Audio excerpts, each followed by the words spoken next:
Assalamualaikum warahmatullahi wabarakatuh.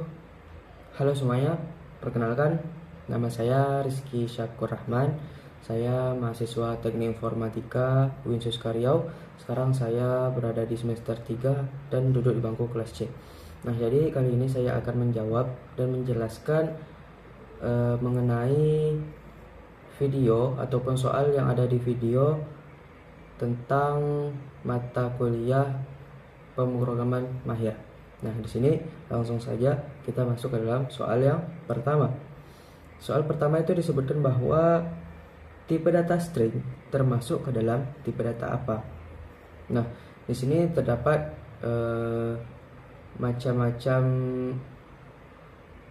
ada tipe data primitif, tipe data reference, tipe data spesial, tipe data abstrak. Nah, apa sih jawaban yang benar? Jadi jawaban yang benar adalah tipe data reference. Mengapa tipe data reference? Sebelum kita masuk ke dalam mengapa tipe data reference termasuk ke dalam tipe data string, nah kita kulik dulu. Yakni di dalam Java itu terdapat berbagai macam tipe data. Nah, ada 3 macam. Yang pertama itu adalah tipe data primitif. Selanjutnya ada tipe data reference. Nah, tipe data reference juga terdapat berbagai macam. Nah, di antaranya itu ada tipe data string. Tipe data string itu sering digunakan untuk menyimpan teks, menyimpan rangkaian karakter di dalam Java. Selanjutnya ada tipe data array. Tipe data array ini digunakan untuk menyimpan kumpulan nilai dengan tipe data yang sama. Selanjutnya tipe data class. Tipe data class itu merupakan tipe data yang digunakan untuk menyimpan informasi tentang sebuah kelas di dalam Java. Nah, selanjutnya ada tipe data interface. Tipe data interface itu merupakan tipe data yang digunakan untuk menyimpan definisi dari sebuah interface dalam Java. Jadi di dalam pengertian yang ada di dalam tipe data di Java yang ada 3 macam tadi, tipe data reference itu dan salah satunya adalah string, itu juga merupakan sebuah hal yang tepat. Nah, jadi jawaban dari soal yang pertama itu adalah tipe data reference. Nah, selanjutnya kita masuk ke dalam soal yang kedua. Nah, di dalam soal yang kedua terdapat soal yakni apa saja yang disebut operan dalam kode program tersebut. Nah, jadi di dalam penjelasan materi yang ada di dalam video itu operan itu merupakan sebuah entitas yang menjadi dasar tindakan ataupun pekerjaan operator dalam pemrograman. Nah, operan itu dapat berupa data, ekspresi ataupun nilai. Nah, jadi dalam kata lain, operan ini menunjukkan item yang mana yang akan diterapkan oleh operator. Sedangkan operator itu merupakan tindakan ataupun operasi yang akan dilakukan ke depannya. Itu operator. Nah, jadi penggabungan antara operan dan operator itu disebut dengan expression. Nah, expression itu adalah gabungan dari operan dan operator. Jadi pilihan yang benar adalah 10 dan 3. INT integer hasil sama dengan 10 per 3. 10 itu operan, per itu operator, 3 itu operan. Operan, operator, operan, dan menghasilkanlah expression. Nah, masuk ke dalam soal yang ketiga. Apakah bisa membuat variabel statik di dalam sebuah metode? Nah, jawabannya adalah tidak bisa. Mengapa tidak bisa? Karena variabel statik itu dia tidak terikat di dalam sebuah metode. Dalam kata lain, dia berada di luar metode.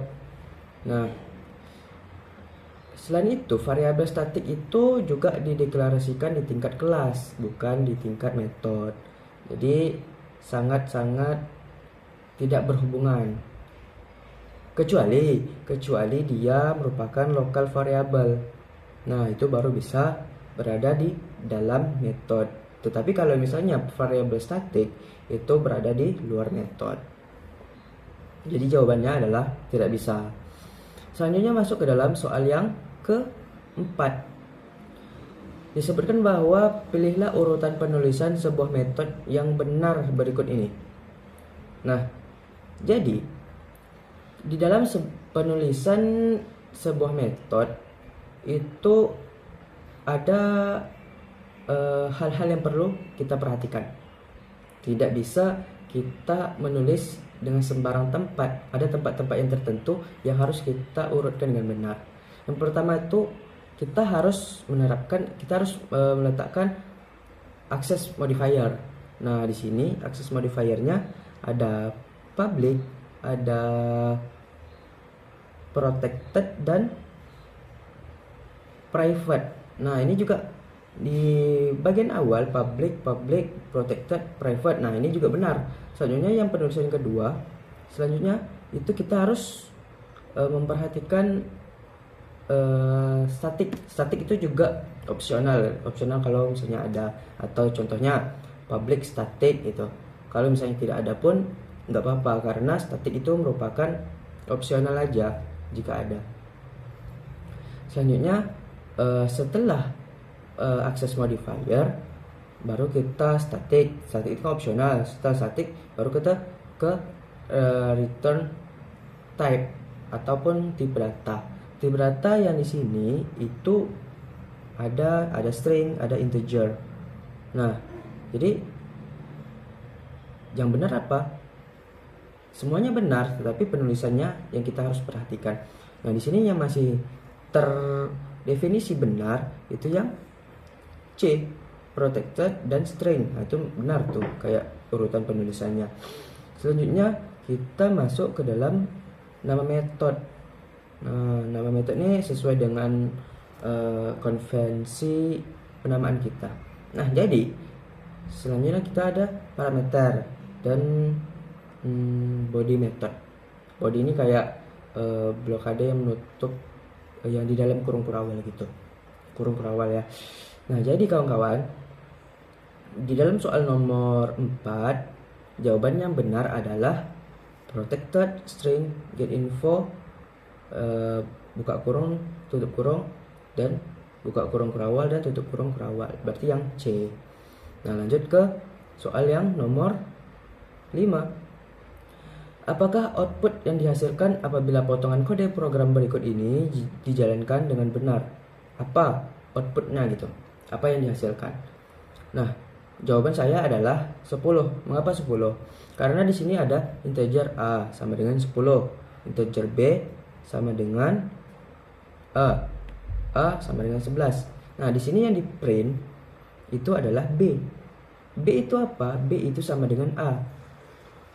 Nah, A itu kan hasil klonnya, hasil kopiannya itu adalah 10.